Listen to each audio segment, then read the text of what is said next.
Well, hello and welcome to Man's Model Moments Midweek Model Meet. And here we are again with more exciting things happening in the modelling world. So, good evening, everybody. Thanks for joining. And we have a little look at chat. You can see we have plenty of regulars. It's always good to see you guys. So, welcome all. I'm not going to read out everybody because I want to make sure we can get a good amount of ground covered today. But welcome, everybody. I recognise a lot of names. Good to see you. And if you're not a regular here, thank you for joining.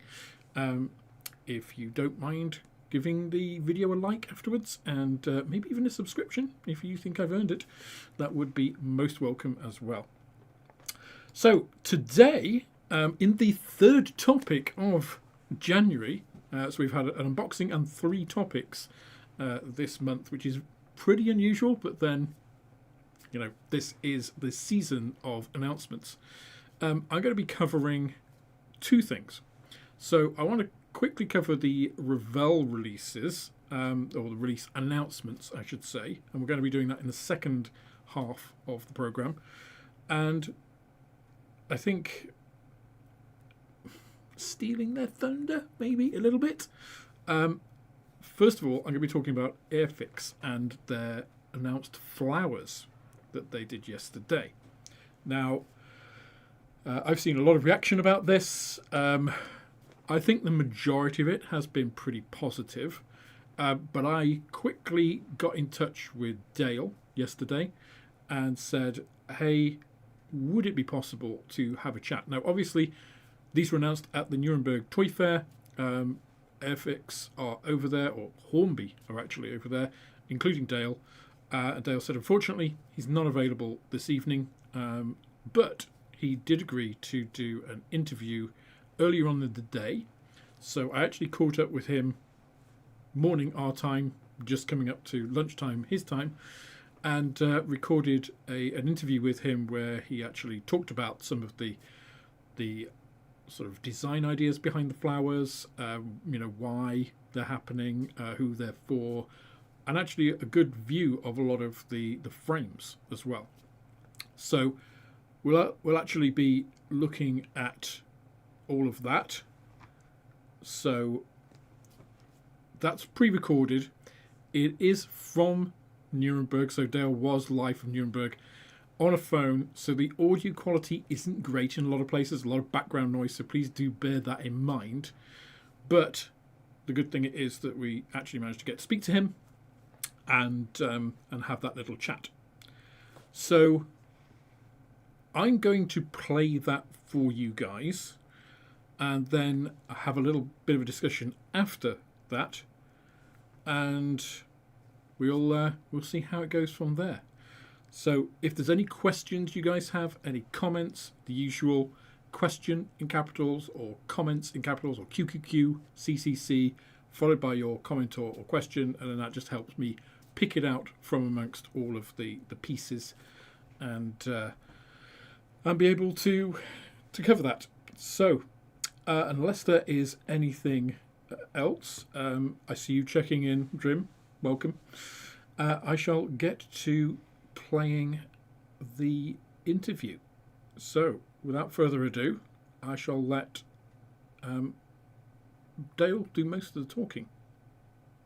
So Dale, thank you for joining me at fairly short notice, it must be said. Thanks for making the time for me. I know you're at Spielwarenmesse, the Nuremberg Toy Fair in Germany. So I can see the Hornby stand behind you there. How's the reception been? Yeah, really good actually. The show is not what it used to be. It's smaller, but the quality of people that attend is still very much there, which is great. So it's quite often only sort of this show once a year that I get to meet a lot of our international trade partners to support our sales team. So that's great. We get to see our friendly competitors as well. that we're surrounded by. So I'm currently looking at a massive Tamiya stand, which I won't pan the camera around to because that's not the purpose of this video. But yeah, so it's good to see everyone. And Mini Art have just walked past, and ICM are kicking about as well. So it's good to catch up with all those guys. Excellent. And yesterday, you after what I think is generally considered one of the strongest year announcements for Airfix, after a few fairly strong years, you've then announced yesterday a completely different range. Yeah. So, well, thank you for our main range comments. There's a lot in there. It's going to be a big year for us to achieve that. But the team that we have now, I believe we can fully achieve all of that. Plus, there's obviously other products that are happening in the background for retailer specials as well, which we're working very hard to achieve some very tight deadlines. So the last couple of weeks have been amazing on the reception of all of that, monitoring our pre-orders very closely. So that's great. But we purposely kept what we announced yesterday back and purposely separate to, if you like, our main range announcement on the 15th. So to give it its own space, it's its own thing, very, very much so. So we kept it quiet until yesterday morning, where there wasn't really a time. It was as soon as our web team were up and having breakfast, they were putting the web page live, and as soon as I'd opened my eyes and got into the messe yesterday morning, I was unboxing flowers and putting stuff out. So excellent.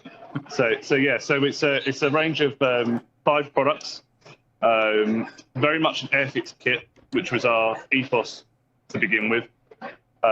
We did a piece of research, huge piece of research, insight research, a couple of years ago, where we honed into a group of people that basically said that they never made plastic model kits before, but it's a hobby that they're interested in. But they aren't interested in any of the subject matter that's available from us or other competitors. I should say that survey was not branded. No one knew it was us. It was for a third-party agency, so there was no connection back to us or any brand at all, which made it, of course, very fair. The result of that survey told us that there's a huge cohort of people that are interested in the hobby, but don't do it currently. We then asked them, well, what subject matter of this list of 20 things? And military aviation and vehicles and all that normal good stuff was part of that. We then listed an absolute load of random stuff. Of this list, what would you get into modelling? What would make you consider purchasing a model kit and getting into the hobby? And flowers led the way by a country mile.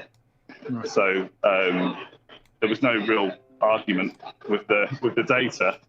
So that set us off a couple of years ago to then consider what type of product it needed to be. And yesterday, I'm sure your viewers and you saw the video and some stills and bits and pieces on our website. There's a range of flowers. Yeah, and these are fully injection molded kits? They are true Airfix products. So with that, and this is a question we had to ask ourselves 2 years ago. Is it brick? So is it a quick build product or is it an Airfix product? That was the first question we asked ourselves. We decided that the marketplace 2 years ago was flooded full of brick flowers, and that's just not the space that we want to get into. Yeah. So we then said, right, it's Airfix. Plus the survey was about plastic modeling, not brick construction. So then we had to ask ourselves, and this is going to sound really weird, but what is an Airfix kit? So we come to the conclusion that it's a scale model replica of something that is real. Brackets could be sci-fi. So that's number one. It's a frame of parts that you have to clip off, glue, and paint. So if you just follow those two things, then go and design some flowers, They're a scale model replica. They're 1-to-1 scale. They're a frame of parts that you have to glue paint, just like you would do a Spitfire 109, a tank, or whatever. So it is an Airfix kit. We've had quite a few comments here yesterday online saying, "Oh, they've just copied Lego." It's far from Lego. They are completely different, and we've obviously got a bunch of the Lego stuff in the office. When you hold up their rows, which is a pretty little thing, versus our rows, they're completely different spaces. So we feel very confident about it. It also means by following those core principles, our product is unique for the consumer. So the way that we've designed petals and parts of the flowers means that you can place them in slightly different places each time. Okay.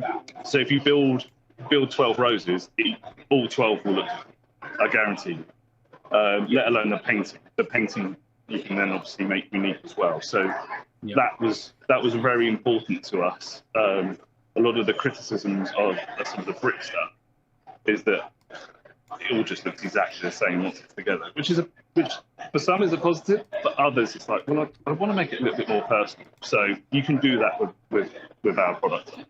Yeah, and I guess a large part of the appeal is going to be in the painting part. Because I guess they're a fairly simple kit.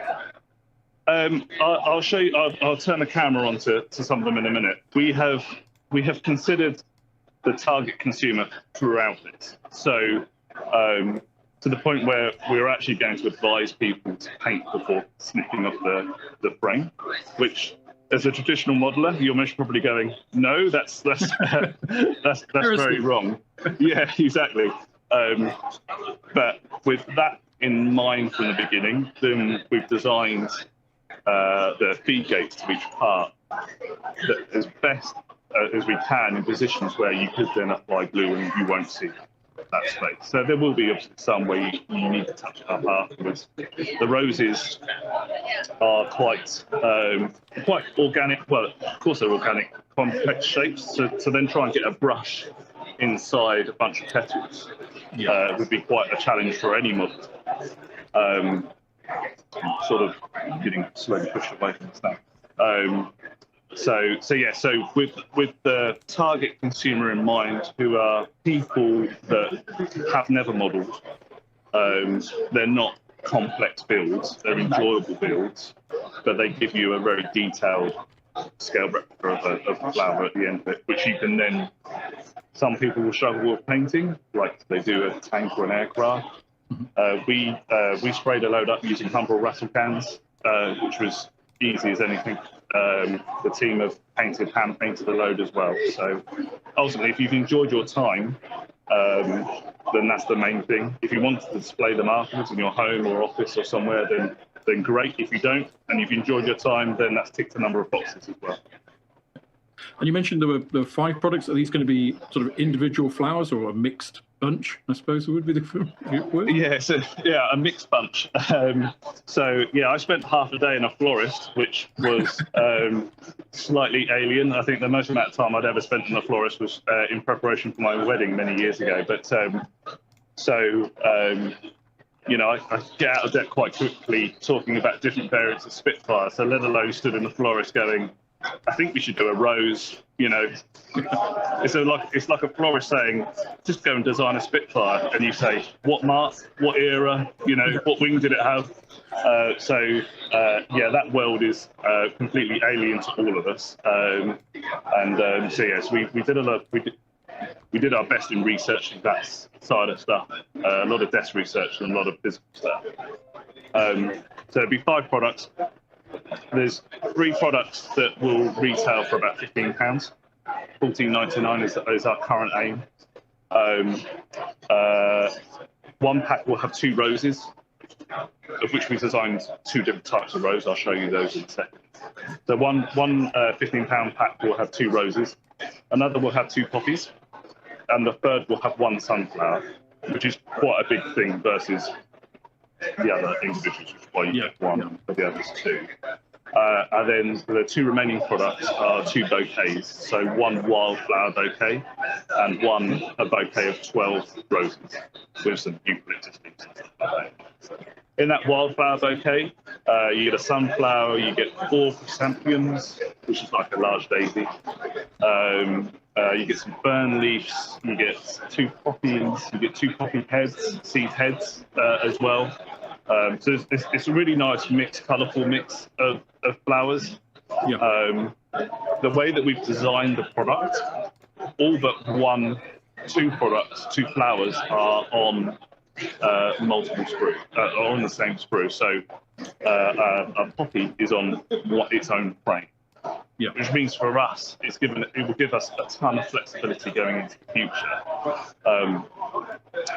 So if we want to do a pack of 18 poppies, then we just, squeeze through 18 poppies and put them in a box. If we want to change the colours included in the box, that's really easily done as well. So yeah. We can change combinations, we can change colour sets. If we have a large retailer, say their core corporate colour is orange, and they come to us and say, really like the roses, but we want to do orange roses. Just, it's the same plastic. We just bung a load of orange paint in there, to the point where if they say, can you mold this in orange? Yep, we can mold that in orange. But the core principle is exactly the same, which is exciting that we've got a set of tools that are this flexible, just in its own category. Yeah. I mean, it does sound, I saw it and I've seen there are some polar reactions to it, although I think the great majority seem to be positive from the traditional modeler. I think it's great. I think it, as you say, appealing to a very different market, and yet quite a lot of modelers, I think, see them and think, that would be quite a nice mojo build, something completely different, palette cleanser. I've just done a mini art something with 1,200 parts, and now I just want, something enjoyable, fresh, that I can just, spend a couple of hours at my bench. And they sound kind of ideal. I'm quite looking forward to them. Yeah. It's obviously at the show all of yesterday. Connecting with the team back at head office and seeing how social comments were going, I was checking in as well. I think I was more nervous about yesterday's announcement than the main range on the 15th, actually, because I knew we had something solid on the 15th. I strongly believe we had something very solid on the 15th. So knowing that our core audience today is built up of avid military aviation vehicle enthusiasts. So our marketing yesterday was basically to our existing audience set, not the new potential. Yeah. How were they going to react? And I would say sort of 90% of people have fully got on board. They really appreciate it. Some have said, not for me, but I'll buy one for my wife. Yeah, and that's what it's all about. People have understood what this is about, which is about growth of the model making hobby into new types of consumers. If that piece of research that we did 2 years ago come back and said, no, you just need to do more Spitfires, you need to do more Tiger tanks or whatever else, we would have been like, okay, that's great to know that we've been doing the right thing. Or that will allow us to grow into new areas. We knew it wasn't going to come back and say that because we would have already been achieving it quite nicely. But so that's even this morning waiting for a taxi, I was just going through the comments and seeing what people are saying. It's very, very positive. Yeah, and I think we've had a lot of interest in things like book nooks and the sort of figure painting side of things over the past 5 years or so has kind of exploded into its own thing, separate from wargaming and things that it kind of originated from. So I can imagine there's a lot of figure painters, a lot of people in that sort of area, and crossover between, if you like, normies. Who don't typically get involved in that hobby, but want to be creative. It's kind of, there's going to be quite a lot of interest there, I imagine. Yeah, I mean, walking around just this hall yesterday, there's a couple of airbrush manufacturers with distributors here. And there's a couple of them doing demos, which is normal at these type of shows. And they're not sat there airbrushing a Tiger tank or a Spitfire. The one yesterday I saw was an American Bald Eagle or something like that. It was this amazing bird. Next year it could be a rose. Yeah. You know, they could be knocking these roses out, the poppies, the sunflower, the detail that you can go into in the blank canvas that we're providing people will be incredible. So we all say this about our normal releases, you know, this year at Telford, you know, I hope there will be a number of amazingly built 109s there, but given people 12 months to achieve it.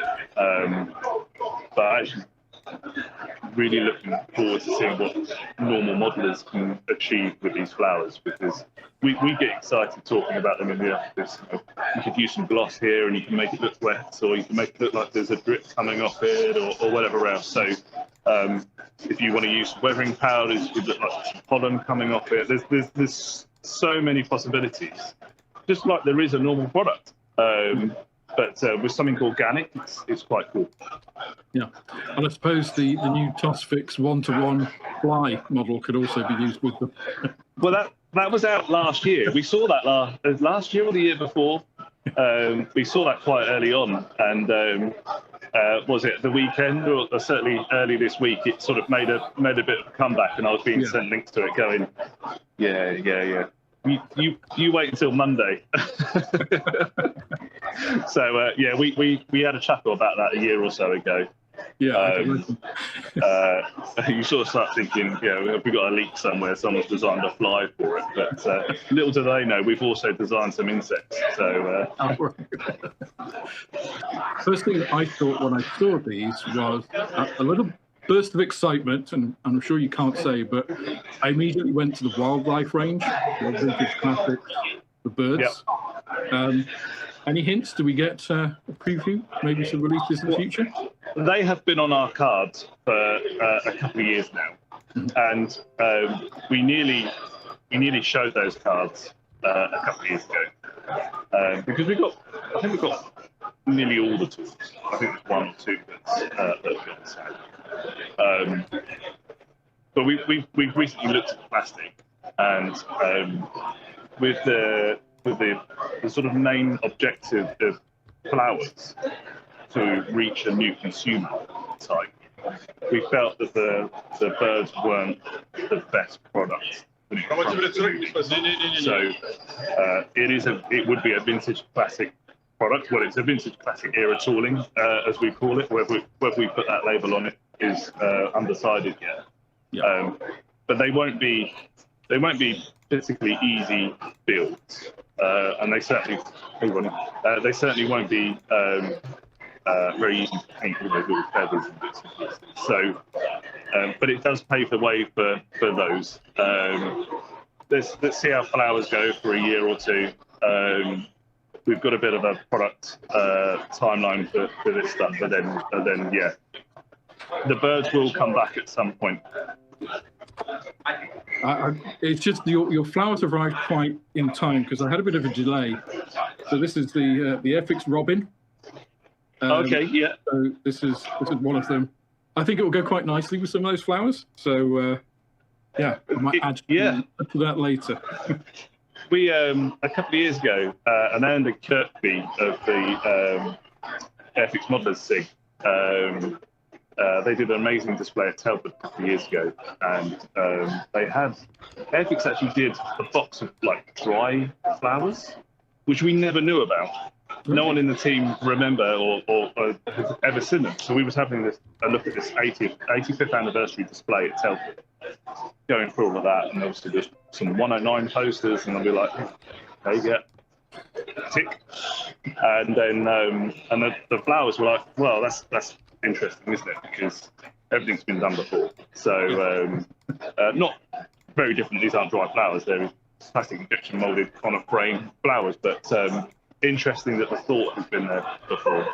Yep. So yeah, excited to see them released into the wild. Yeah, absolutely. And you say you've got some on the stand there. Yeah, so this is our, I mean, we don't have a huge stand here, but it's big enough for what we need. And we very much focus on toy lines here, less hobby, because our hobby distributors, whilst we will meet them here, they know what we're all about. So we try to use this show as a real sort of entry to market, entry to sort of new spaces. And it is very much a trade show, isn't it? Oh, it is. Yeah. I mean, by the very nature of our hobby, a lot of, as you all know, Alex, yourself being one, a lot of trade are enthusiasts. So whilst they're commercial, they also have a very much a sort of a love interest into the product. So so this is our little display of flowers. We've got some more at the back there, and some over there as well. So, but this is our frame of this is our poppy. So you can see it's one frame for one flower. We've included the stem of the poppy as part of the outer frame, just to try and reduce the size of the frames. I mean, I haven't got particularly small hands, but that gives you an indication. They're about 30 centimetres long, these frames. Yeah, those are pretty big poppy. Yeah, I mean, we really wanted to achieve a flower per frame, because it gives us greater flexibility in the future, and ultimately will help manage costs a bit. So on here you can see the petals. Here you can see a little ladybird set up in there as well. I did spot that on the video. Yeah. So this is, if you showed this to someone, you would say, well, that's an Airfix kit, isn't it? It's just not a Spitfire. It's a poppy. Yeah. And then there's the built poppy with a ladybird sat on. Excellent. One of the I spoke about personalisation and flexibility. The leaf on this poppy, if I put it there, the leaf on this poppy can be positioned up and down the stem. So if you decide to do a display of poppies, then again, just that one thing could make a difference. We're including. See that on there. There's some lines down the bottom. Yeah. The sort of cut position marks. Now you don't have to cut it there at all. You could cut it further up near the flower. But again, just with that consumer, that novice consumer from the beginning, we're just trying to make it easier for people to know what to do. And then it's up to them to be more flexible. So that's our poppy. This bunch of flowers here is essentially our wildflower bouquet. So you've got the sunflower here. All of these are individual petals as well. And you can see a petal there. So see the feed entry point to this is just on this side here. Yeah. So on the frame itself, you can paint all of these, which they are. There's clearly many of them situated on the frame. That's it, and then glue them into the side here.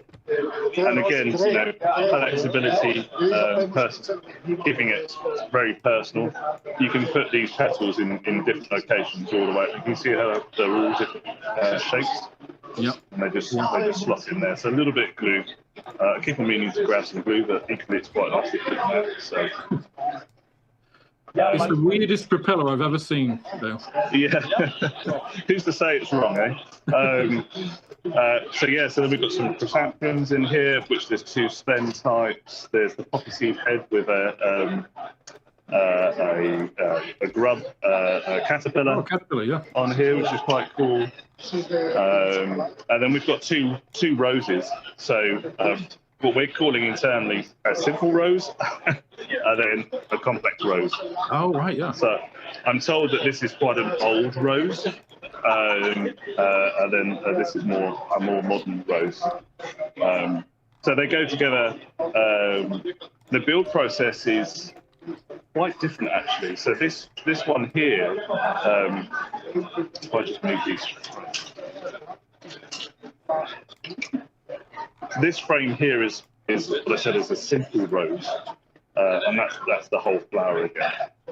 So you can see each petal is very much its own petal. They all fix on a central point which starts here, and with the leaves around that central point. And then you sort of put those two together. You then put those two together and slot them in, and so on and so on. Do you know, on the frame, I would never have guessed that was a rose. If you just presented that to me and said, "What is this?" I would be struggling. Yeah. But then if you sat there and got really bored and started picking a rose apart, then this is sort of what you'd end up with, I guess. So they're all individual petals on this particular rose. This is one that we sprayed up for the show just using humble rattle cans. So literally very, very quickly. A quick black primer in the top and a white primer around the outside, just to give it a bit of shading, and then some red. So this was about a 30-minute build and 5 to 10 minutes spray, including waiting for it to dry. So not days. I've done some eucalyptus leaves, and then this complex rose. Again, there's individual leaves that run. There's a couple of layer of individual leaves that run around the outside, but this centerpiece is built on a disc, so it doesn't go all the way down. So it's very much a different build experience.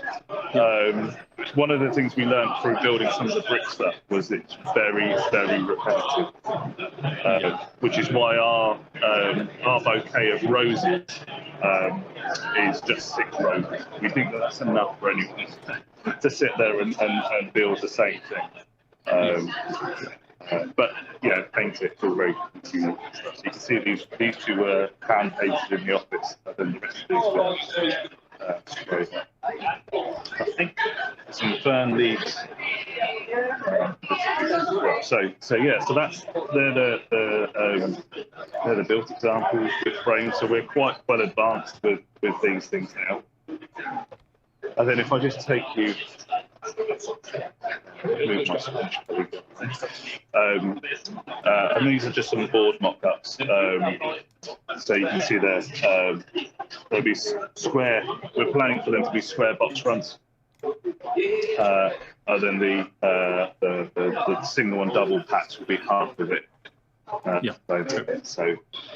And there'll be a lot of information on the back of the pack about what the product is, what you need to do, keeping in mind that consumer has never really done this before. So you can see the poppy seed head product here, very simple product, with the caterpillar in 3 parts.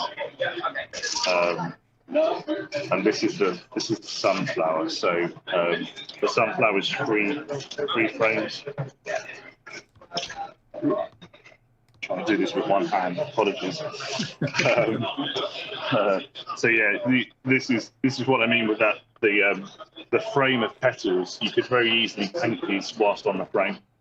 Yes. And then snip them at the base, and then just insert them. We've moulded arrows in certain areas to try and sort of really help people and simplify the builds. And they all sort of attach this in a ring as well. So it's the level of detail, if you like, panel lines. If we go back to our usual world, that sort of level of finesse that people have come to expect from Airfix product. It's just, I'll say it again, it's just not our usual subject matter, but it's very much the same level of detail, same level of engineering in terms of tooling, etc. So yeah. That's great.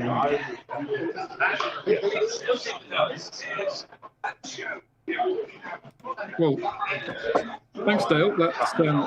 That was really, really good. I'm really I really hope they do well for you. I think they will. I think the time is right. If you're going to choose a time in the past 10 years to do this, I think you've timed it well. I think there's I see, only anecdotally from my own experience in the shop, but there's certainly a market for people just wanting to do creative stuff. So, the market research is pretty good. And, looking forward to August. We have to wait till, right? August is our current date. They're still in tooling at the moment, so I think that's sort of 1.5 stage of tooling. So we've put numbers on parts, which makes things easier. But when trying to build, so they've got a little bit of finessing to do there, like any normal product. And then we'll be into sort of moving tooling and then manufacture. So the aim currently is August, which we've just missing the tail end of summer, but announcing them now gives us plenty of time to talk to retailers, particularly larger retailers. Sorry to say that, Alex, but large retailers plan Christmases 2 years in advance. Their range planning is way ahead of anyone else's. So we have been talking to large UK retailers for many months now, and it's all been very positive. So there's been a lot of talk, just sort of group activities. Actually, a lot of the women in the office have been asked, since they knew we had test shots, have been asking if they could go and take them to their wine book evenings and stuff like that. And so instead of comparing notes on a book, they're sat there building a rose. So that seems like a different avenue as well. So we've got marketing of model kits down to a T of our traditional stuff. This is a whole new space we need to get into. Well, and I think you're absolutely right. Large retailers that don't have traditional model makers coming into them. I guess Hobbycraft is an obvious one. I know you can't say about the commercial bit, but I think everybody can guess the kinds of large retailers that this sort of product would fit in very well with. So 100%. We're constantly talking to those guys with our existing product range, and some will try it, some won't. We're very confident that they will try all this stuff. Then we get a foot in the door, then in 6 months' time they might then decide to take a Spitfire and a Red Arrow or something like that. So it works both ways. We know that our existing retailers will be interested in this, our existing wholesalers, modelling wholesalers, but that's not our primary focus for growth of the hobby. It has to be new consumers, new retail environments, which again, it just makes it all very interesting from our point of view. Yeah, again, from a small independent, absolutely, I would take this. It's another string to the bow. It's another, it's another reason for people to come in. You come in with a mixed group, parents with their children, and one of them, it might not be the girl, is more interested in nature than they are in military or ships or dinosaurs or whatever. So, 100%. We had a group of eight ladies, American, walk past the stand this morning, and they were not going to stop. They were clearly on a mission to get to a meeting somewhere in some hall somewhere else, and they literally just sort of put that handbrake on and just stopped and was like, and then we stopped chatting to them for about 15 minutes. They don't stock Airfix right now. They're aware of our products. This is not relevant for them. Really positive conversation, and that was a true sort of hot lead walking past the stand and seeing the flowers on display. So if we can do that here with American buyers, then your retailers like yourself, Alex, will be able to do that in a high street, absolutely for sure. So yeah. It should be a win for everyone. Well, as you say, it's a unique product. It's, I think, the right time for it. So I wish you every success with it. And thank you. Thanks for joining me. Thanks for taking your time out. You're probably desperate to get some lunch now, so I'll let you go. Bratwurst mit Pommes. Would you believe I've been here 2-3 days and I've still not had a German sausage? So I've got to go and sort that out. So okay, then. Thanks very much, Alex. Thanks very much, and enjoy the rest of the fair. Have a safe trip back. Cheers. Bye. Thanks. Cheers now. So there we have it. Dale speaking about the Airfix flower range announced yesterday. And I don't know about you guys, I put a poll up, if you haven't seen that, on whether you think this release is a good idea. I think it's pretty smart. I'll be honest. I know some people saw it and thought, why are they wasting their time with this? And I get that, because on first sort of reaction to it, you think this is are they diversifying too much? Are they putting too many thumbs in too many pies? The Airfix of the 80s did that and went bust. They were into everything. I don't think this is that at all.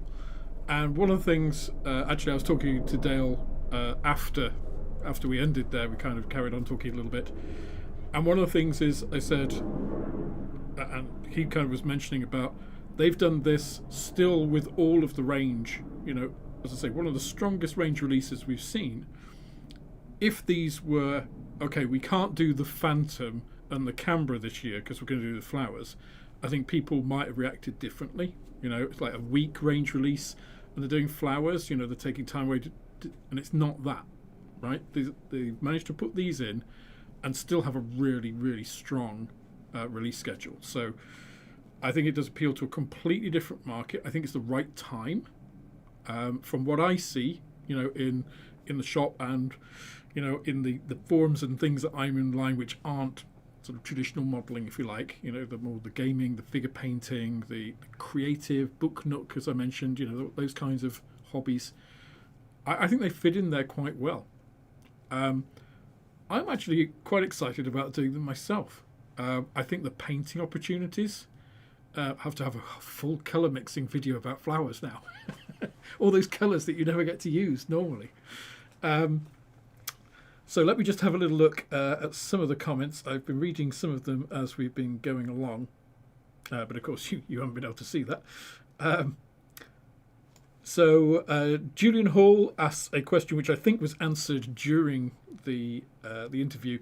Do flowers mark a re-entry of Airfix doing nature subjects, maybe reintroducing the birds they used to do? So you heard it here, right? Dale said the birds will be coming back, so which I'm very, very happy about, and I'm glad I didn't release the video on these robins last year. As you can see, he's missing his legs. He hasn't got those in yet. And I think I will be releasing the robins. Actually, I'm probably going to do that quite soon now. And then you can add to them, right? I can put them in a little diorama, one-to-one diorama with some flowers or whatever. So I think that's really, really good. Little Things Junkie also said, Airfix have previously had lots of birds, a scorpion, a mantis and dinosaurs, so why not kits of flowers?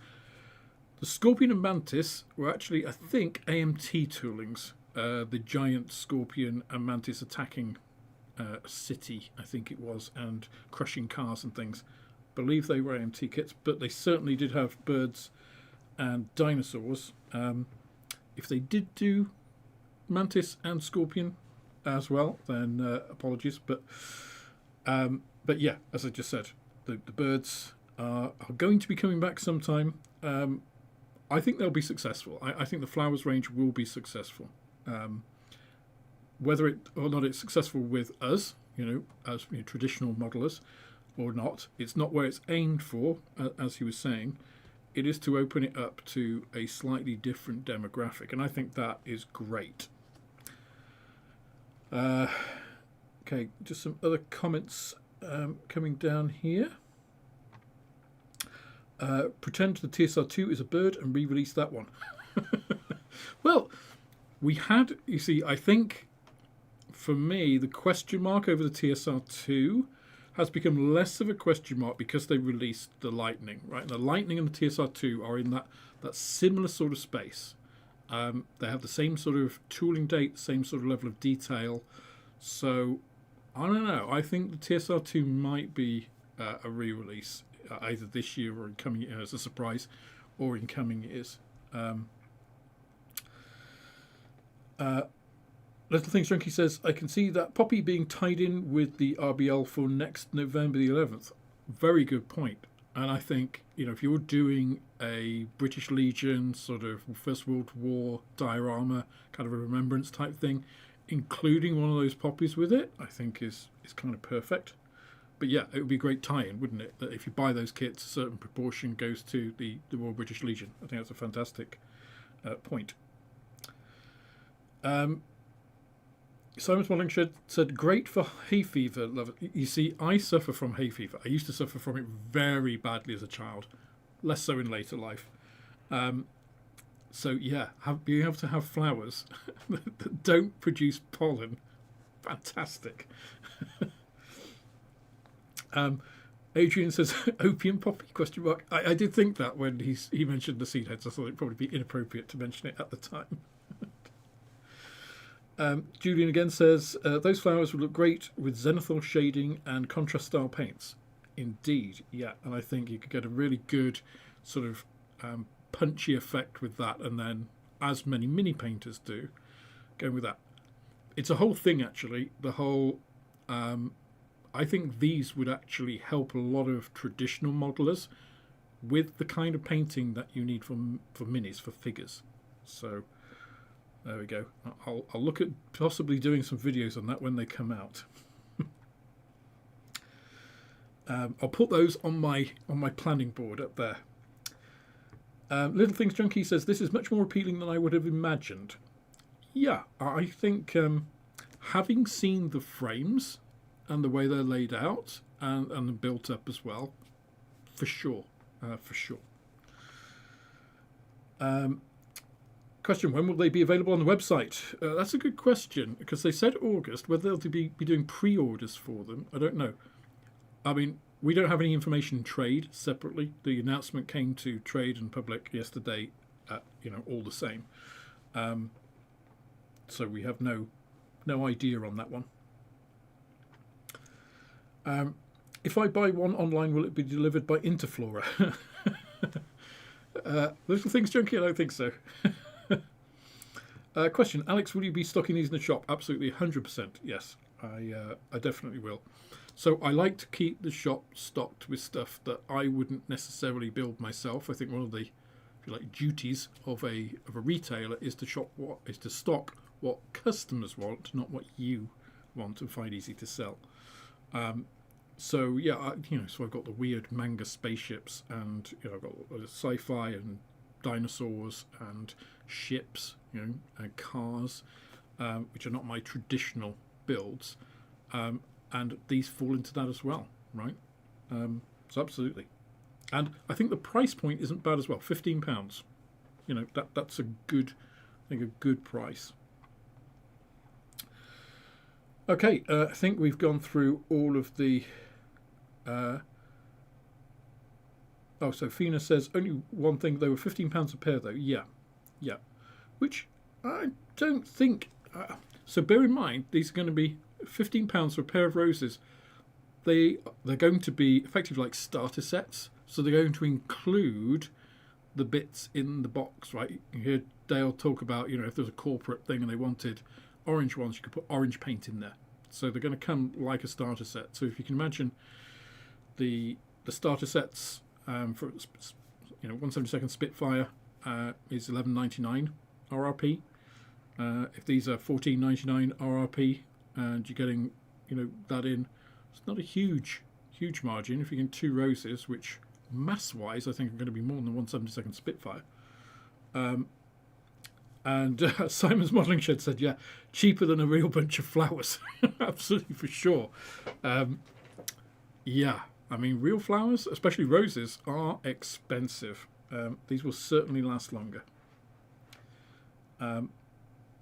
So the results of the poll so far, 76% of people think that this is a good idea. It was a good range release.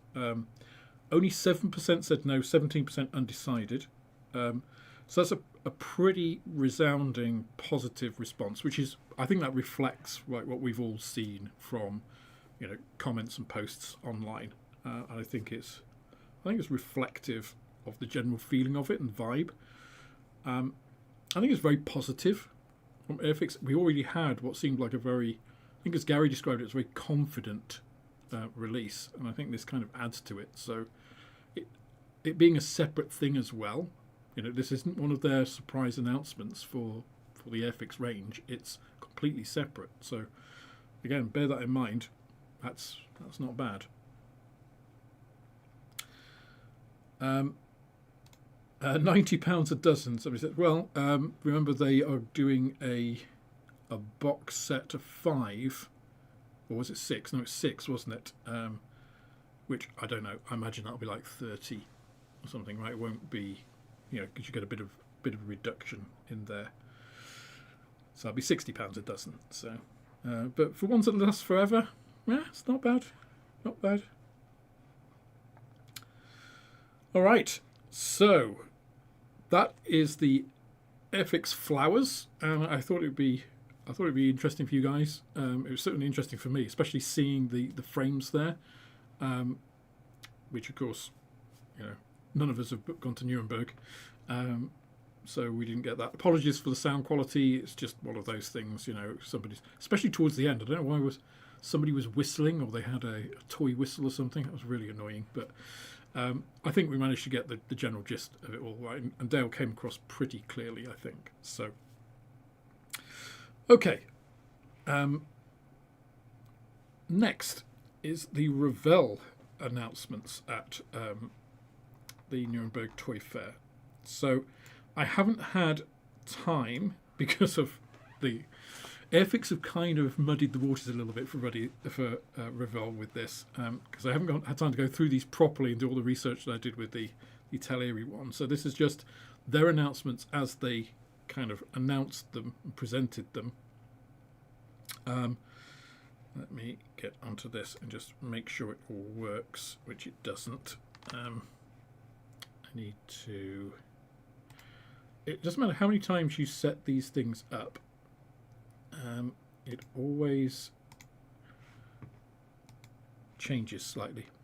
So let me get you onto the screen. There we go.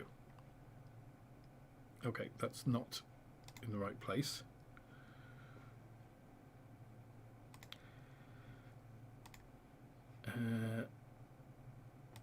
Yeah, we don't want slide. Oh, dear me.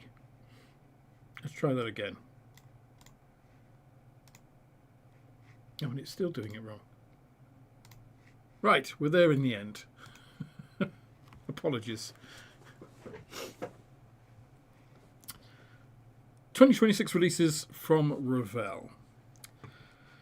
Now, I haven't categorized these into new tools with new parts, and older tools, but some of these are fairly obvious.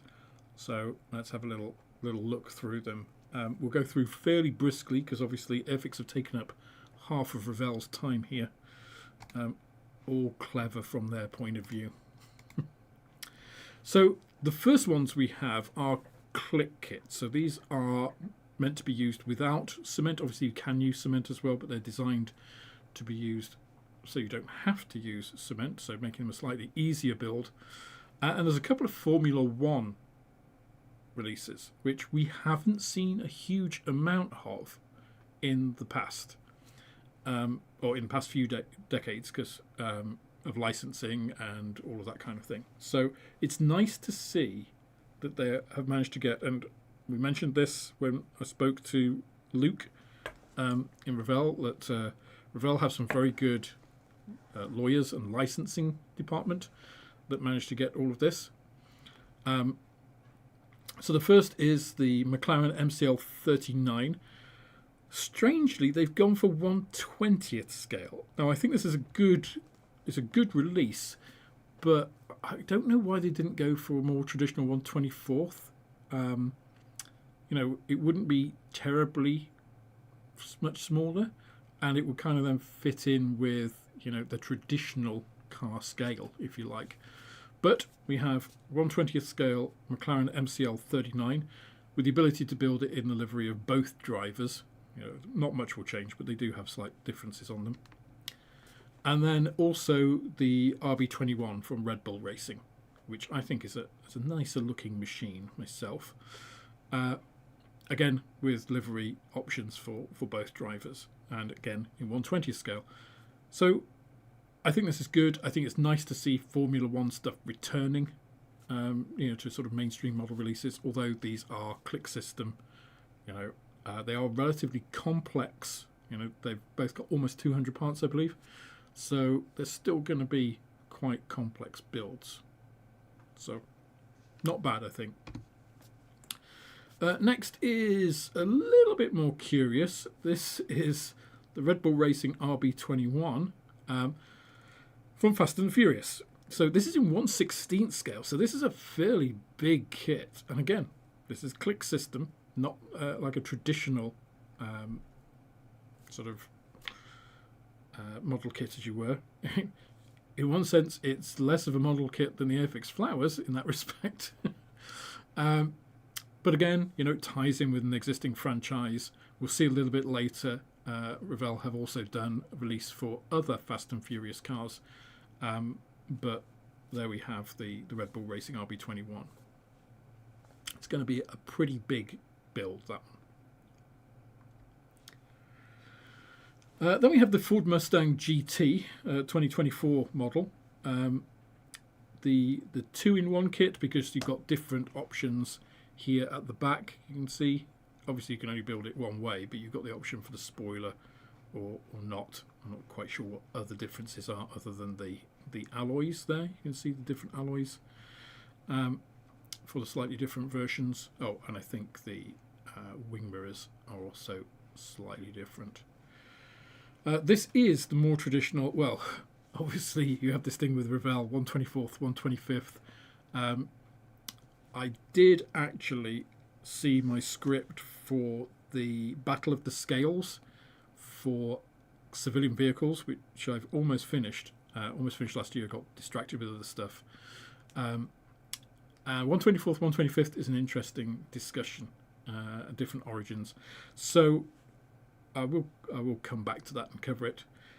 But this is obviously more traditional scale. I'm not sure if this is a new kit or not. I think certainly it's not an old tooling, because obviously it's a 2024 model.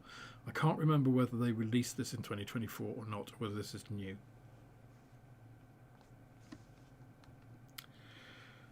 This one is an interesting one. Obviously we have the Mandalorian and Grogu movie coming out this year, which I expect to be terrible, but that's my prejudice against Disney Star Wars aside. They're going to be releasing 2 probably vehicles, obviously, from that movie. So again, Revell really hot off the press. I mean, they already have the Star Wars licensing, obviously, but you know, these will obviously have taken time to design and tool and all the rest of it. So it's interesting that they've got, I like the way they've got a digital cloth over some CAD renders. That's a bit quite amusing. Obviously no idea from here what they are, and they're not allowed to say. So we'll see what they are when they come. What is coming, though, is the TIE Striker in 1/72nd scale, which is pretty nice. I like the TIE Striker. It's quite a cool design. I like the TIE Interceptor as well, which this is obviously quite similar to in some ways. So in 1/72nd scale, that will be a reasonable model, because the Star Wars stuff is kind of a little bit bigger than World War II. So it's more like a modern aircraft in 1/72nd scale sort of size. So I imagine that'll be a fairly simple model, but I think it will be welcome and it will probably do well, provided the price is right, because some of the Star Wars stuff, because of the licensing bit, does tend to be fairly pricey.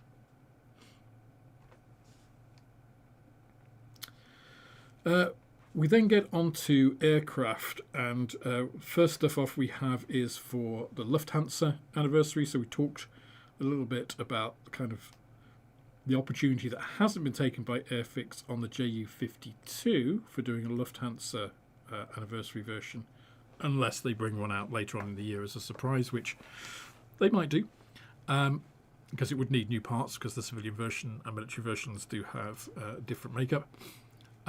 So this is the Super Constellation. This is a pretty large aircraft. Obviously, Hella do it in 1/72nd scale, and in 1/44 scale, it's going to be a lot more manageable. But obviously, not a new tool. But looks pretty nice in the Lufthansa scheme there. Then we have another one for Lufthansa, but this time a modern jet, the Airbus A350-900. Looks pretty good in this livery. I expect these will be, well, I don't know, will they be decals? I would expect they probably will be to get that, because otherwise asking a modeler to create that Lufthansa sweeping bird there on the fuselage is going to be quite challenging, I would have thought. So it'd be interesting to see what options that comes with. 1144 scale, pretty common for commercial aircraft. I'm sure that will be welcomed by many. And also the Boeing 777-9, which has had various issues in getting licensed, but a beautiful aircraft, and again, excuse me.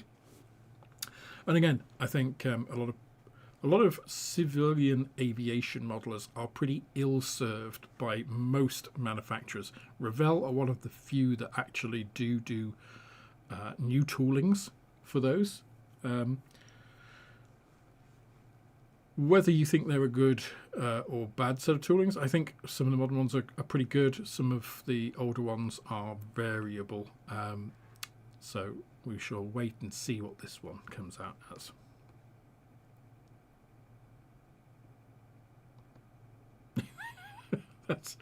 That's a very naughty comment, Kev Tinker. Then we have a couple of things that were actually announced for the 2025 catalogue. So one is the B-25J Mitchell, and the other one is the Trojan T-28B. These are both old monogram toolings, just with the Red Bull livery.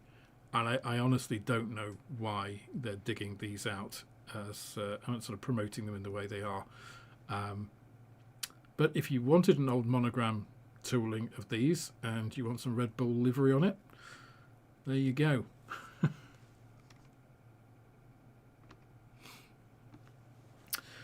One I think that will be, I've had people ask for in the shop, the Globemaster in 1144 scale. This is a pretty big aircraft, comparable to a lot of commercial airliners in sort of size. And in 1444 scale, this kit has been released last year with the Tornado. It's a pre-existing kit, but it hasn't been released by itself for quite some time. So I think this is actually quite a good release to be able to get this by itself rather than with the Tornado in the anniversary edition. And I know that there will be some people that will be coming into the shop looking for this one. So I think that's a pretty good one. RAF livery as well shown there, which is, yeah, that's nice. Then we have this, the Super Hornet and Hellcat in 1/72nd scale for the Blue Angels. So this is the first and last aircraft that the Blue Angels have actually used. The FA-18E Super Hornet kit from Revell isn't bad. I've done it. It's quite a nice build. I've not done the Hellcat, but obviously these are new schemes on existing model kits that are boxed together. So what you make of that, really up to you.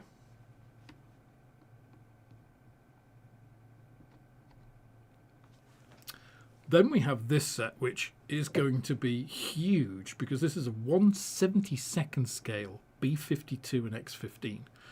So obviously this is the NB-52 because this was used for research purposes, not as a strategic bomber, but it's based on the same airframe, so it's still absolutely enormous. B-52 is huge. Those of you who've been to air shows, never been up to one of these things, it's a series of flying houses with engines. I really wish they'd released the X-15 by itself as well, because the B-52, as I say, in 1/72nd scale is absolutely enormous, and I think few people will have the room to be able to get this, whereas the X-15 by itself, much more manageable, and is kind of the reason you'd buy this. I think is the interesting part of it. But if you want a big statement piece, that's certainly going to be something a little bit different.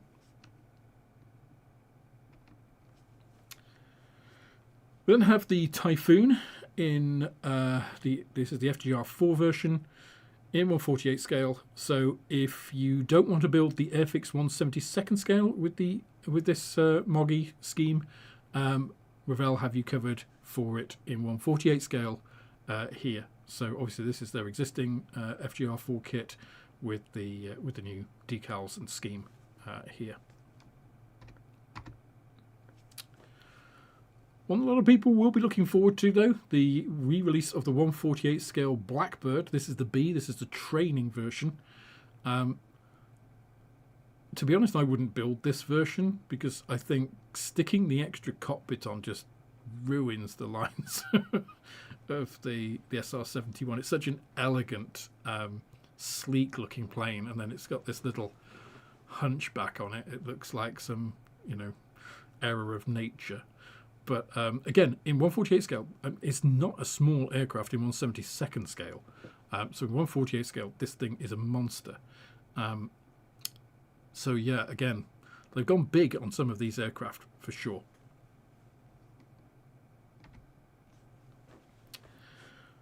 Then we have the Hunter, the T7, and this is the one, obviously, that we went over in some detail with Luke. Showed you all the CAD renders and the work they're doing. So this is obviously a semi-new tool. They've had to retro-engineer all of the parts because their old CAD it's not lost. It's just that it's not worth finding. So it's actually easier to scan and recreate the pieces as they have done. We saw that in the Revel talk with Luke. It looks really good, and they had display examples on at Telford. It looks fantastic, and it's going to please a lot of people.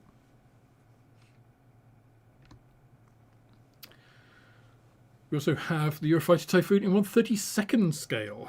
So 1/32 is kind of Revell's signature scale, so unsurprising. This one looks extraordinarily blue. I don't think they really are quite that blue in reality, but yeah, if you want a big Eurofighter, Revell are probably your go-to. Also, we've talked about with Luke, they have a brand new tooled 1/72 scale Messerschmitt, the E version, E3 specifically. So iconic aircraft from the Battle of Britain.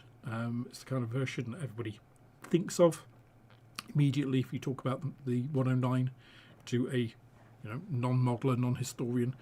That's the kind of image they'll probably get.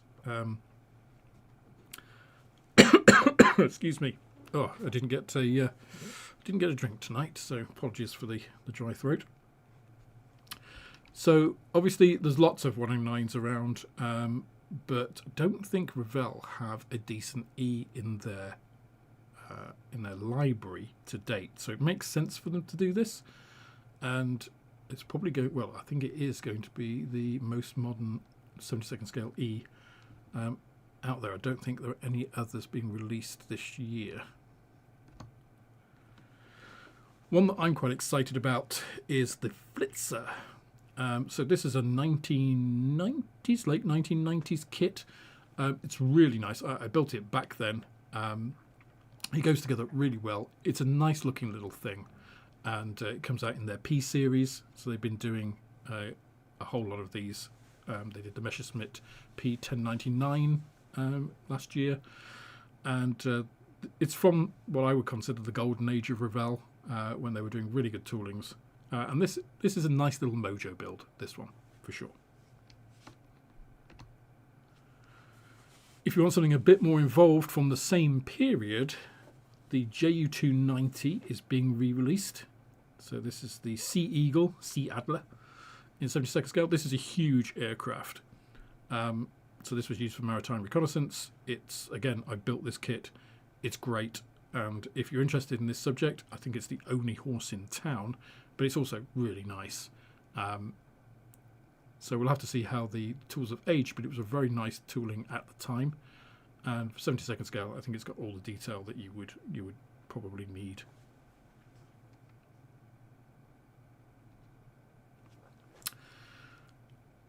Then one that's going to please a lot of people is the re-release of their Halifax, the Mark III. So it's the most recent, probably most detailed Mark III in 72nd scale available, and it hasn't been released for a while. So being able to get it again, avoiding the eBay tax. Not sure what happened with the decal on the fuselage though. It looks like it's dropped down. I'm sure it's historically accurate from whoever built it, but also I must admit I'm not keen on the very accentuated panel lines, this kind of checkerboard look. I think it's a little bit extreme, but hey ho, it's still nicely made. So this one, again, it's going to please a lot of people. The B3 is, or the Halifax in general, fairly poorly represented, and people have been asking Airfix for a new tool of this, but failing that, this is your most modern option. Another one that's going to please quite a lot of people is the re-release of the 1/32nd scale HE111. This is the P1. It's going to be absolutely huge, and it's big. I mean, the aircraft itself is big slab-winged creation. It's going to take a lot of room again. Twin-engine bomber in 48 scale is pretty big. 32nd scale, the Spade is massive. So, but gives you a lot of options, and obviously all that glazing on the front gives you the option to really go to town in that cockpit and do some special things. So it's an interesting one. I'm tempted. I am tempted. So we'll have to see how much that one comes out for.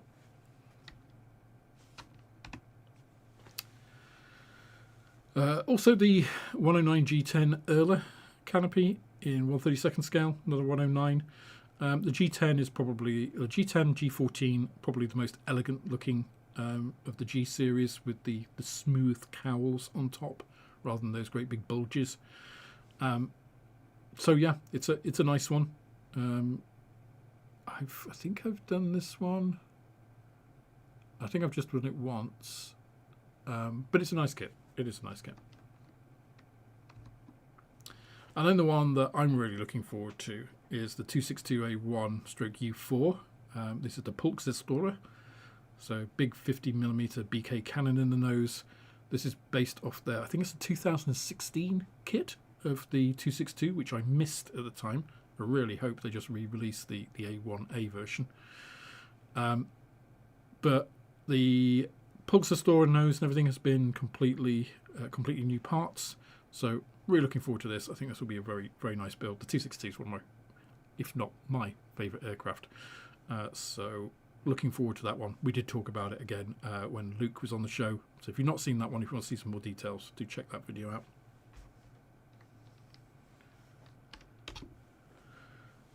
And then we have some teeny, tiny, tiny creatures.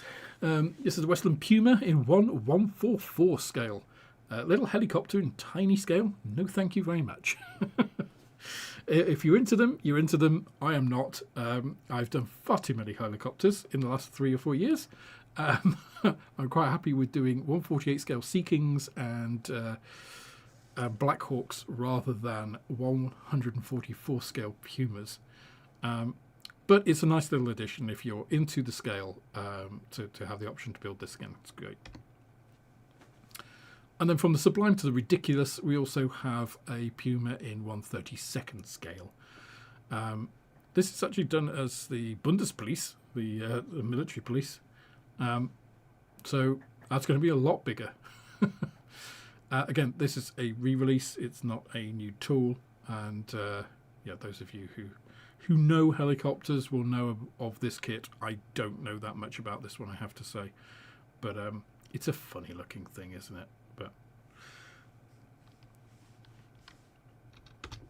right, we then get into cars. And we're starting with very nice McLaren 750S in 1/24 scale. Revel have been doing quite a lot of these 1/24 scale cars in recent years. They did the Lamborghini, I think it's called the Revuelto. I probably murdered that pronunciation, but this continues on the line of this. A lot of them seem to be orange, but this is the McLaren 750S, which looks absolutely gorgeous. And yeah, even though I don't do cars as a rule, I may be tempted by this one. Then we have something very Teutonic, the Mercedes-AMG GT63. So this, I believe, is a new tool. It looks very aggressive, doesn't it? It's very AMG. Kind of ugly beautiful, I would say, the AMG. But again, if you're into it, it's going to be your thing. If you're not, then it's not. But kind of looks to me almost like the front end of an AMG fused with the back end of a Porsche. You know, it's got that sort of like curved line and like slightly cinched in at the back that the Porsche has. But interesting vehicle, and I'm sure they'll do well with it. Then we have this, which actually I think is quite interesting. I mean, it's kind of ugly. It's kind of got that brutal angular ugliness, which also kind of makes it look kind of cool. The Corvette C8, the cabriolet version. I quite like this. I'm not quite sure. It's one of those things that you look at and you think, is it hideous or is it beautiful? Or is it beautiful because it's hideous? But it's a bit, I guess it's because it's a bit different, right? It's kind of angular and chunky, and it makes no apologies, right? And it's probably got a hugely inefficient petrol engine in it because it's a Corvette. So, so I'm kind of sold on that. I mentioned earlier we've got four Fast and Furious releases. All of these have been done before, I think, as Fast and Furious releases as well. Oh, actually, it says on them. Look, so ongoing item. I've sold. I don't think I've had the Eclipse in. I've had the Dodge Charger in. It sells pretty well. And then they've got a reintroduction of both the Plymouth and the Camaro. I think these will do well because they are recognisable. Also, you know, a lot of these cars, well, I would say the Charger, the Plymouth and the Camaro are very iconic.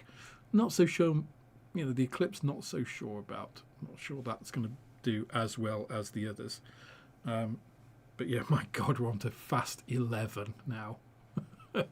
Just let it die. Then we have what I think is a smart release. It's the Golf GTI. Again, 124 scale. This is going to be dwarfed by some of these modern cars. You know, when you actually look at the size of what cars were in the 80s. Tiny and boxy by comparison. But the Golf GTI was hugely iconic, not just in Germany, but kind of across Europe. I mean, tons of people had them in the UK. You know, it was very symbolic of a certain fraternity, I guess, of people driving Golfs. And really set the Golf up as being, I don't know, it set the Golf name up, I guess, and then led to the Golf being as overpriced as it is now. If you buy a Golf and it's got a VW badge on it, it will cost more than if you buy the equivalent chassis Skoda or Seat. But the ride experience is probably going to be better in the Seat. So, hey ho. Then you have the Mercedes-Benz 300 SL, which is the very interesting gull-winged car, which I think this, for me, if I was going to buy, build a vintage car, I think this is interesting again, right? Those gull wings, hugely impractical, but very, very recognisable. So I think this will do well. Again, it's another reissue, but it also has huge hubcaps. The centerpieces with Mercedes on. Look at the size of those. almost as big as the headlight slit.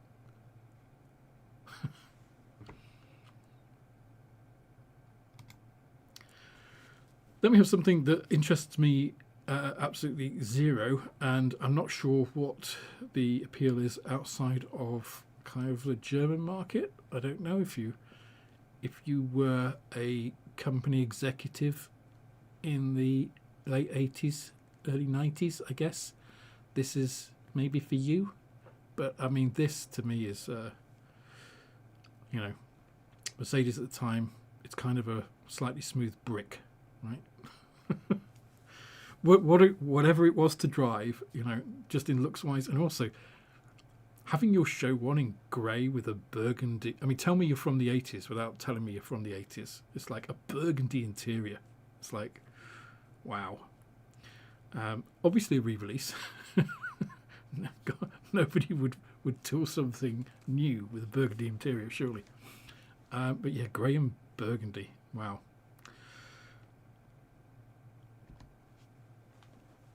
And then we have the BMW 507, which I think is a beautiful car. It's like, when was this, 507 or 60s, I think? I mean, it looks 60s, right? It looks like a meaner MG, right? So some of these cars I can see doing really, really well. That, I don't think whether it matters that it's a BMW, it's an objectively pretty car. Whereas this, it just isn't, right? To my eye. Please tell me if I'm wrong, guys. Then we go back a little bit further to the Jaguar SS. This is 1/32nd scale, so we are going down a bit. This is going to make this a little bit fiddly, I think. I'm not sure 1/32nd scale is really a great one for this, but obviously it's what they've got, and it's what they're going with. But there'll be a lot of people that will like to build it, Jaguar SS 100. Yeah.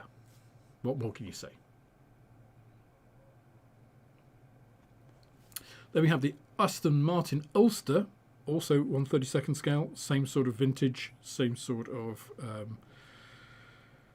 kind of from that era of early sports cars where you took your life into your hands and wore a racing flying helmet, and your bonnet was strapped down with leather straps. It's interesting. In 32nd scale, you can't get a huge amount of detail, I don't feel, for this kind of subject. So I don't know how popular these releases will be today, because I think most car modelers are asking a little bit more rather than a little bit less. I mean, I think that's probably true of most modelers, right? But then we have this beast, which again, in 24 scale, this is going to be a big chunk of plastic. So this is basically an 80s fuel tender from a, obviously this one in Frankfurt Airport livery, but wow. It looks Thunderbirds. That's its main thing. Especially things at the point, it has 4 windscreen wipers. I mean, I know it's a fire tender, and it's going to be putting a lot of water out. But 4? Do you really need 4? Obviously, this is very much aimed at the German market, but if you have a particular interest in fire tenders, and you just want, a massive doorstop, then this is the beast.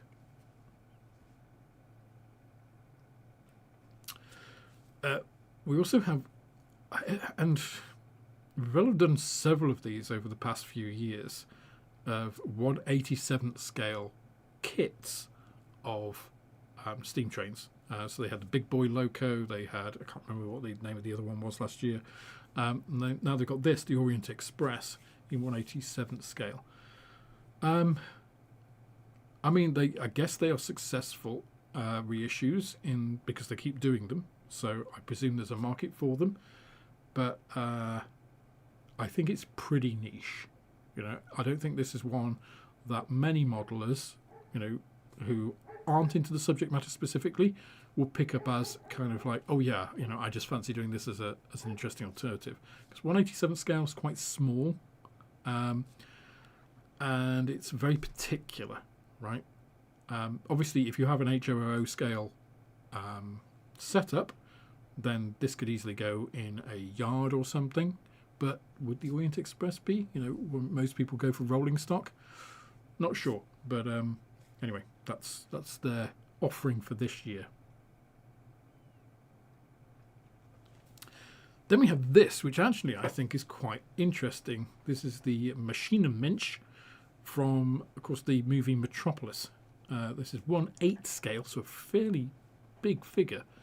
What's that going to be? About 10 inches, 9-10 inches tall, together with its little seat there, and it looks like you can put some lighting in.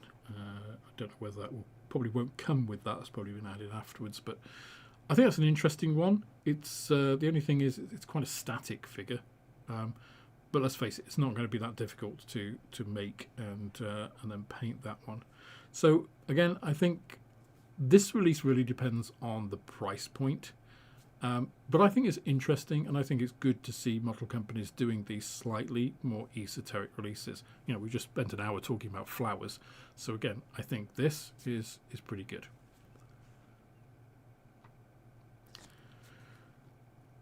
Then we get on to ships.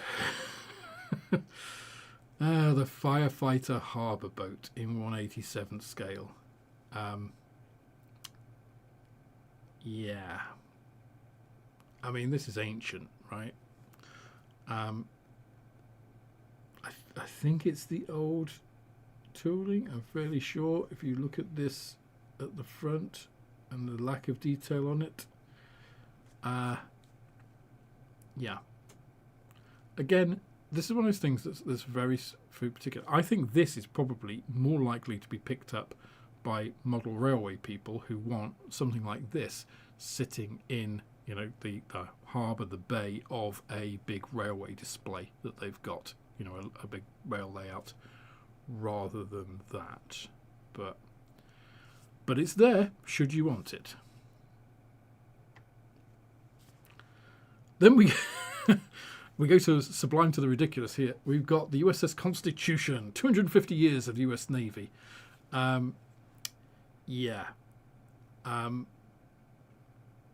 It's a sailing ship. It's the USS Constitution. I haven't had, I must admit, particularly good experience with Revell naval vessels. I haven't yet. I think the best one I've had is the submarine, the 144 scale submarine, Type 9C, they released in 2024, which had its issues, but it was a nice enough build. This, I don't think, will be a nice build at all. I mean, if you really want to build the US Constitution, or you really want the nostalgia factor, or you just really got a real hard on for 250 years of US Navy, yeah, it exists, but not for me. Then we've got the Queen Mary 2 in 1/400 scale. This actually is supposed to be a good kit. Now, you can still find these kits. In fact, I think I've got one in the shop. So it's not like this hasn't been released recently enough that there's still stock around if you want to find one. But they've released it again, so you have the opportunity to buy it. If you thought it had gone and hadn't managed to find one, you'll be able to get it again, and I believe it is a decent kit. It's a pretty big vessel. I saw the Queen Mary 2 being built, actually, when it was in Saint-Nazaire, and we visited there on holiday one year. But huge thing. I mean, to me, not a particularly attractive vessel, but if you've travelled on it or you're interested in it, I believe this is probably the best kit of it that you can get.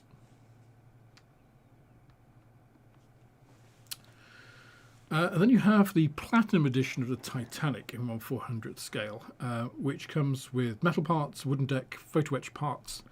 The 1/400 scale Titanic from Revell, I don't know that it stands out particularly. The best kits that I've heard, again, I don't. I'll come back to the. So let me address that question. Where have the traffic lights gone?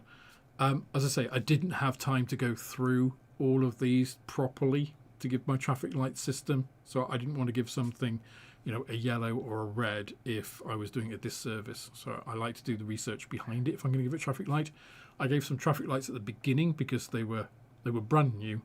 And I thought they were a good idea, or for things that are coming back, which I think are good. Everything else I haven't gone to because I don't want to, if you like, accidentally diss something.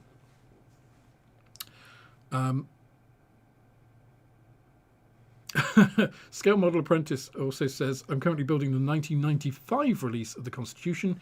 It was a dog 30 years ago, and it will be worse this time, mark my words. Yeah, I agree. So the best kit of the Titanic that I've heard people talk about is the Academy kit. I don't know whether this is just a reboxing of that with extra parts, or Revell did a 1/400th. I don't know. All of the Titanics that I've seen from Revell have been pretty ropey. So if it's the Academy kit with the extra pieces in, it's a decent price. This would be good. I guess that we have to wait and see on that.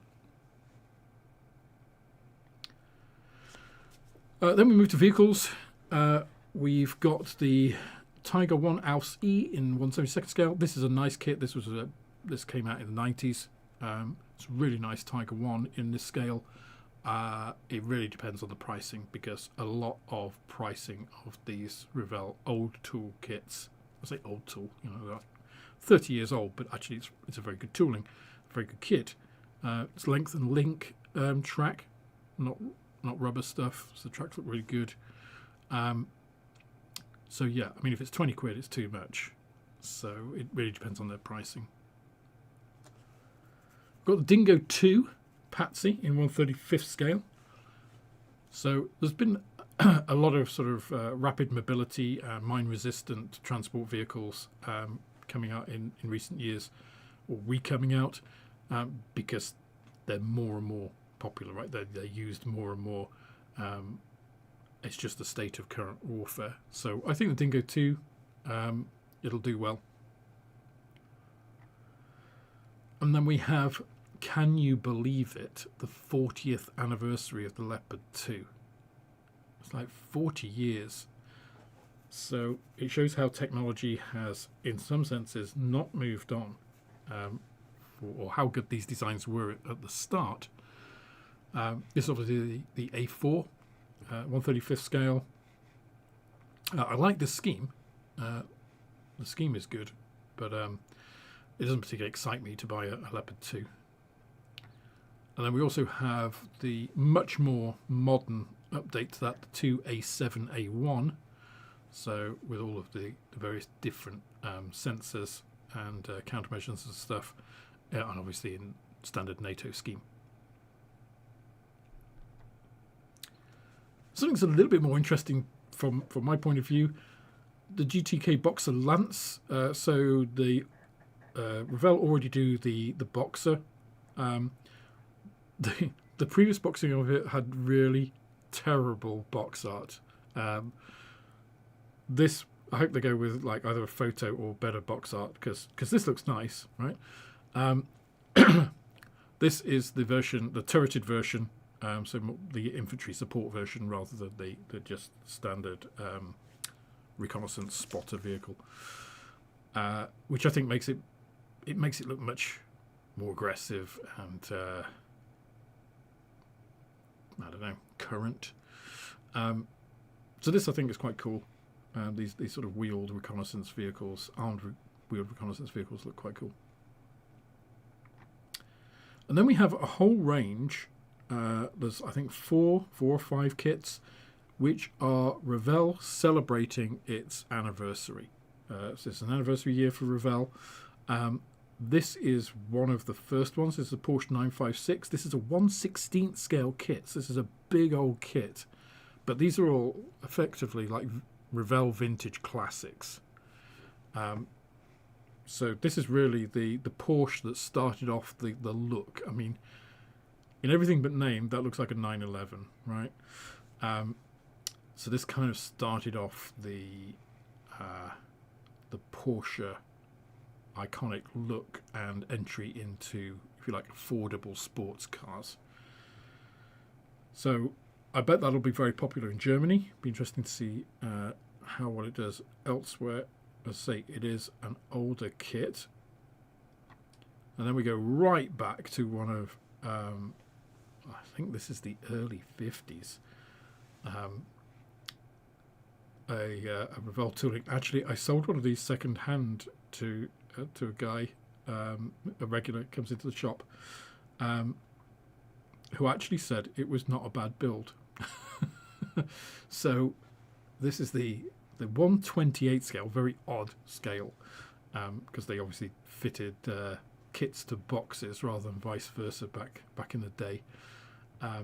So they're doing it with all the old vintage box art in exactly the same way that Airfix have done with the vintage classic range. And this is basically a celebration of Revell's history. So they cover basically different subjects from sort of different areas of Revell. The next one being the MGB. So, which I think is an interesting subject for them. I didn't expect them to do an MGB. You know, an iconic British subject from the 60s. But there it is again, complete with retro body art. Like it's got rotating wheels, chrome and clear parts. Oh, chrome parts! Good God. And then the last one. No, not the last one. I think we've got one more after this. Yes, you have. So for naval, you have the Great Eastern, moded in colour. 1/388 scale, that very common scale that we all know and love. And then finally, we have the M4 Sherman. This is one of their very first toolings. I think this is, like, Revell had only been around for about 2 or 3 years when they plopped this one out. The M4 Sherman in 1/40th scale. This, again, I think I covered this kit exactly in my Battle of the Scales for military vehicles. This is from the time when scale really hadn't been set. Tamiya hadn't really yet kind of standardized the industry with 1/35th scale. 1/40 scale is not that far off. It's a little bit bigger, so you can kind of see sort of convergent evolution there. But again, this is being done in vintage box art and everything.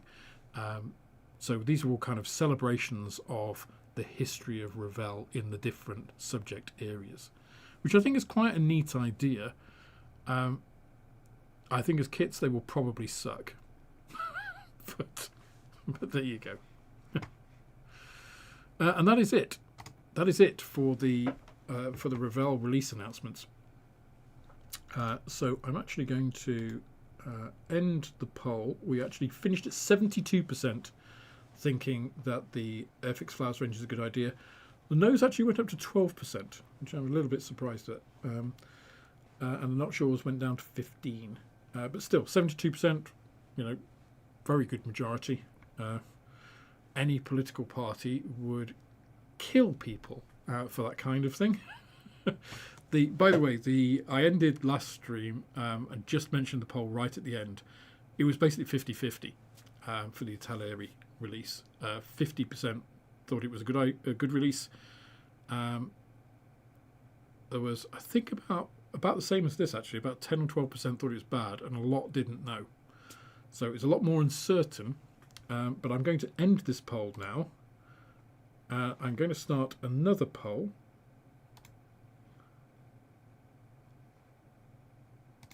And you can guess what it is. Do you think Revell's 2026 range announcement was good? Yes, no, and not sure. So there we go. There's the poll for the Revel one. I think there were some nice items that they've shown there. Let me just scroll up a little bit though, because I did see some comments being made during that.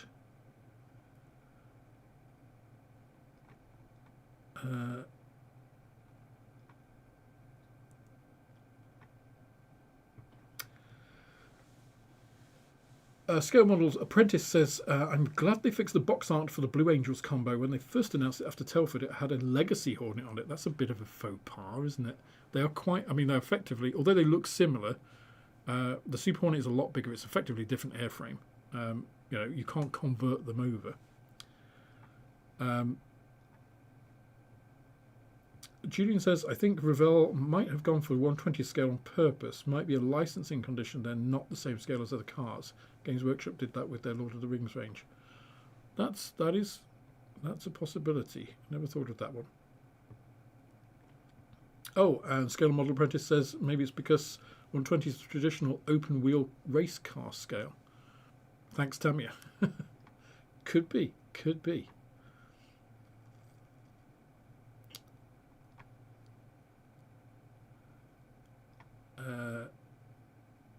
Some couple of comments on the flowers, which are kind of already gone. What else do we have here?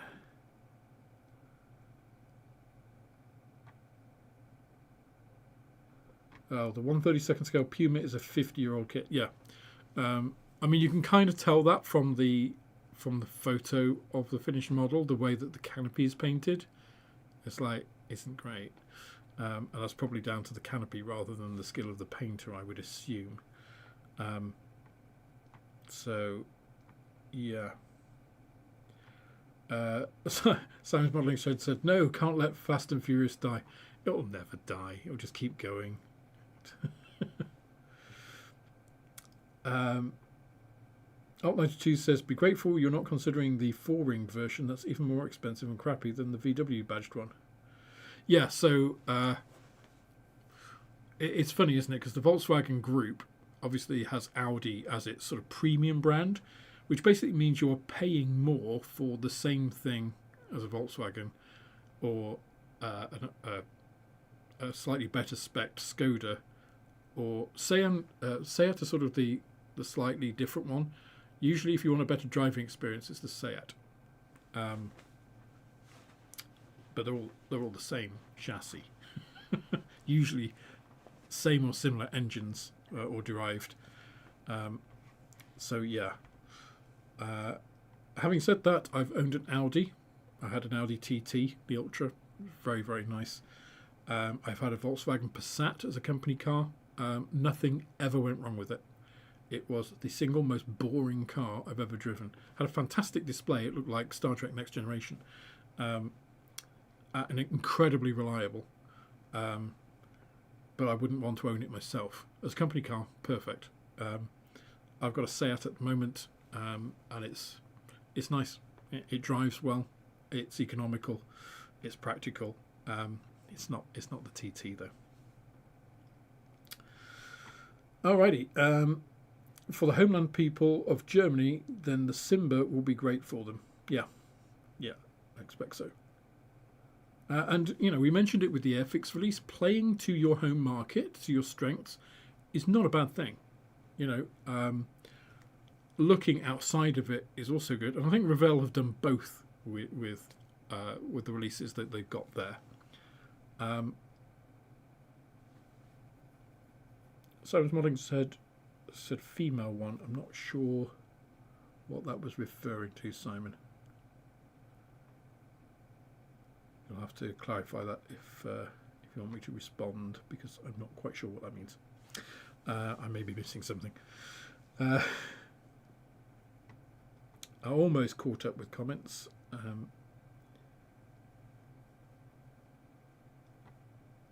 I think so. Scale Model Apprentice mentions here, he doesn't put it as a comment, but he says, I want to love Revel, They were the quintessential American model brand during the 50s and 60s golden age. They make it hard to love them. Yeah, I think in recent years, very much so.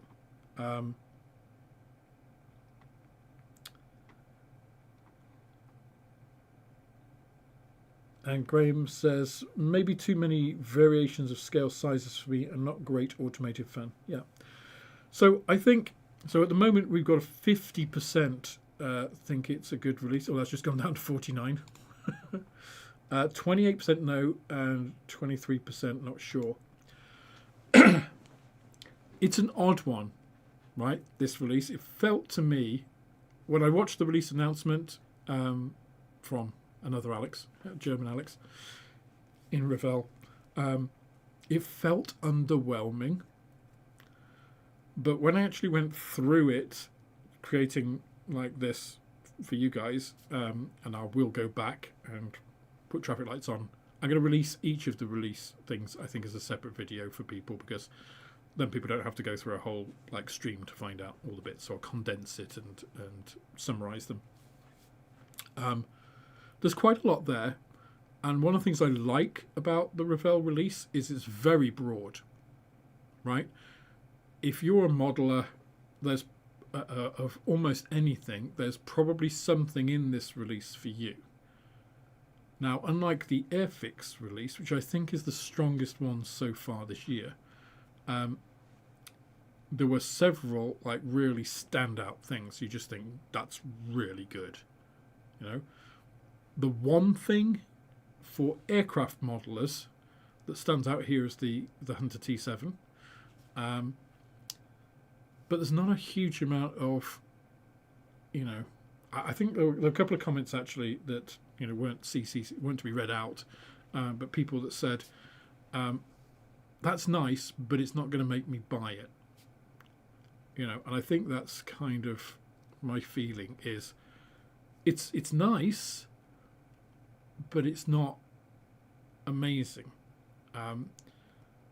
I think it's probably a stronger overall release than a Teleris, but a Teleri has one or two things that I think I really would like to buy, like the SM79, like the MC202, whereas the Revel one, I'm struggling to think of anything that I really think, you know, I really want to build, other than the 262. The 262 is one, but it is new parts on a 10-year-old tool. So, you know, no new tools that say wow. I don't think it's got that zing factor, you know. Question, no military vehicles in the release? Yes, there were. There was the two Leopards, the Dingo, the 1/72 scale Tiger, but not a lot. Not a lot. I mean, if you're a World War II model fan, not much, almost nothing. Now, whether they've just decided, let's let the current run of Ryfield model, Meng model, tack on all of those, get through their run of new stuff, and then we'll look at it. I don't know, because the Chinese are doing some really good stuff in military models at the moment, in a way that they haven't really pushed through in aircraft, you know, aviation modelling, I would say, because some of the accuracy stuff with those, I think their availability of airframes and things for reference to create tools isn't as good as in the West. I don't know how that's different with military vehicles, but it does seem to be. Possibly because there are just more military vehicles around the world to be able to reference.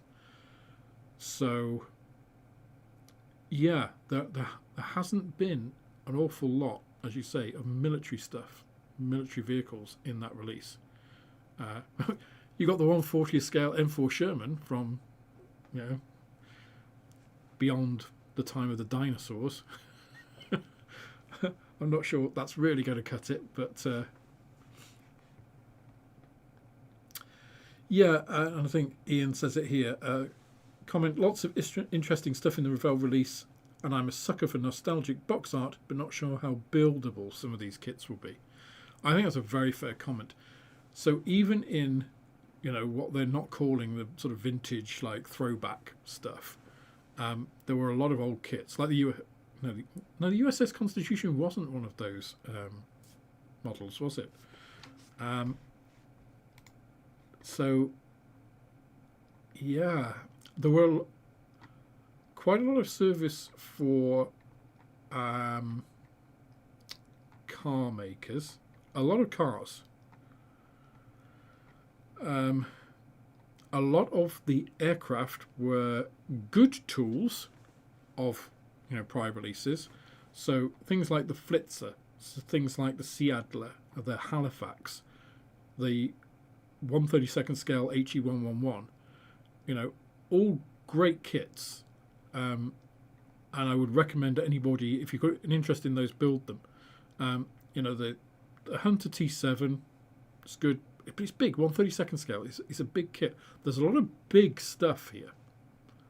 And I'm not quite sure how many big things people can build. I build more big things, I think, than the average modeler. I have a shop to put them in, and I build them for the channel. So it's not me doing stuff just for me. And, and then you've got things like the Monogram Mitchell, which, I know people have a soft spot for Monogram, especially Americans. Sorry, guys. And they were ahead of their time, but they don't hold up to an equivalent tooled kit today. They just don't. So the B25J Mitchell, a 1/48 scale, Red Bull, it's like, it's just not a big pull, I think, in that. But, props to Revell, because, they've got they got 3 civilian airliners, including the 777-9. They are doing the celebration of the 100 years of Lufthansa, which you would kind of expect because we're a German company, but, that's a nice thing, because civilian aviation often gets kind of overlooked in a lot of companies. They got some quite current and unusual stuff, like the TIE Striker and the stuff that will tie in with the Mandalorian movie. They got the Formula One stuff, which is direct tie-in. So they do some commendable stuff. It just seems that the car guys got the money this year, right? That's my feeling of it, is that it's like, right, 2026 is the car division's year. You aviation guys are going to have to do with, we'll give you a couple of, new bits to put on some tools. So pick a couple of kits you want to put nice things on. They got the Hunter and the 262, and then choose what kits you want to reissue. The poor ship guys, it's just like, you can re-release 3 things or 4 things. So yeah.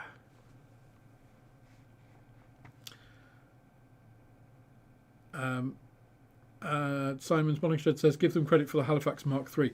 Yeah, as I say, there are some nice things in there, but I already have the Halifax Mark III. I bought it when it first came out. So am I going to buy it again? No. It's nice for those people that didn't buy it when it first came out. And I always like that when model companies make things available that people want. They haven't released for a bit. But I also like the Tamiya approach of, once they release it, it basically stays in production forever. No, it's not always the case. They do take some molds out of production and things. You can't get all Tamiya kits ever made, but you can get a lot of them, most of them. So yeah, it feels a bit of a mixed bag to me. It feels most aligned with the Italeri release for me. And I would say there's less for me in this release than probably the Italeri release, and certainly than the Airfix release. So of the big three that we've heard from so far, and yeah, I know Mini Art have released some of their stuff, and Edward have talked about, some of the stuff that they're doing. But in terms of the big three that we've heard from so far, Airfix, Revell, and Teleri. I mean, Airfix are streets ahead, I feel. Teleri and Revell are kind of like neck and neck for second and third place, depending really, I think, on what you do. If you're a truck modeler, Teleri is first, right? If you're a car modeler, probably Revell, depending on what car, because Teleri also do quite a bit. So there's some interesting things. Scale Model Apprentice says, you're correct, Alex, they do not hold up to today's kits, but I am an American, they are competent models, it's a basic kit of a B25, that's all in my opinion. Yeah, I think that's a very fair assessment there.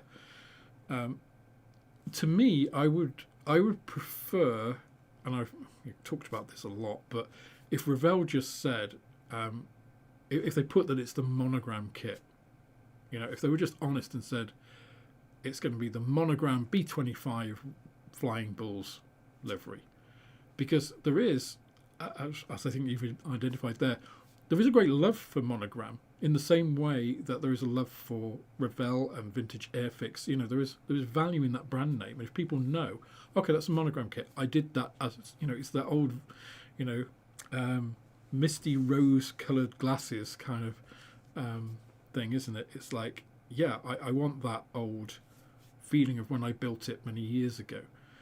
You don't get that with that because you don't know unless you look on ScaleMates, and find that out, or you listen to a YouTuber who tells you, or somebody else buys it and thinks, oh, this is the old monogram kit. There's nothing on that box that distinctly identifies its monogram, and I think that's a mistake because, as you said, people like monogram. There are reasons to build the monogram kit. And also, Monogram and Revell did do the same subject sometimes, and people would build the Monogram one and not the Revell one, because some of the old Revell stuff was crap. I mean, really crap in terms of how they fitted and things. My father didn't like Revell because he had bad experiences. I kind of absorbed that as a kid, and then when I had models from Revell and did them, I think it's the only kit that's driven me to tears was a Revell kit. That, what was it, 196 scale V2 and carrier and stuff. I still have, still gives me shivers.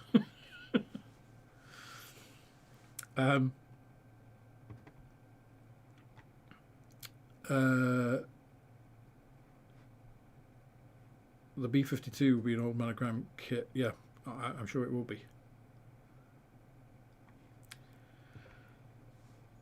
Yeah, told in 1977. There we go. Thank you guys for doing the ScaleMates work for me. Yeah, I think Dutch Dave, I think you're right. If Revell would release the good old monogram as a vintage range, that'd be a smart move. I think it would. I think because again, there is value in that name.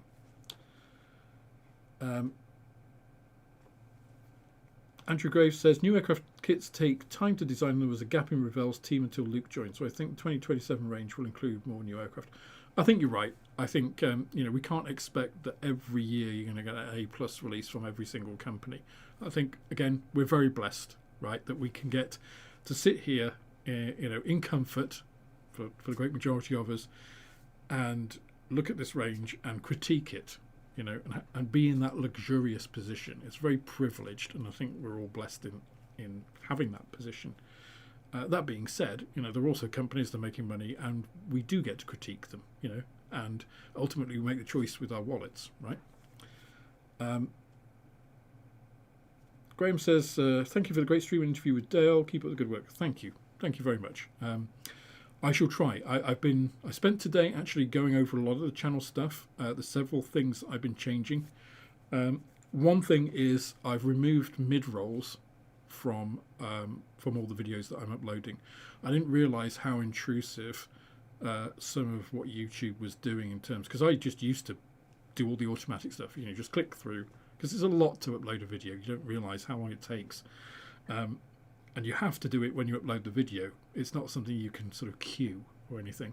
You have to actually physically be there, upload the video, go through all this process, ticking all these things, all these disclaimers and stuff, so that if you've included, I don't know, a picture of a firework or something, they can, point the finger at you and ban you rather than get litigation themselves.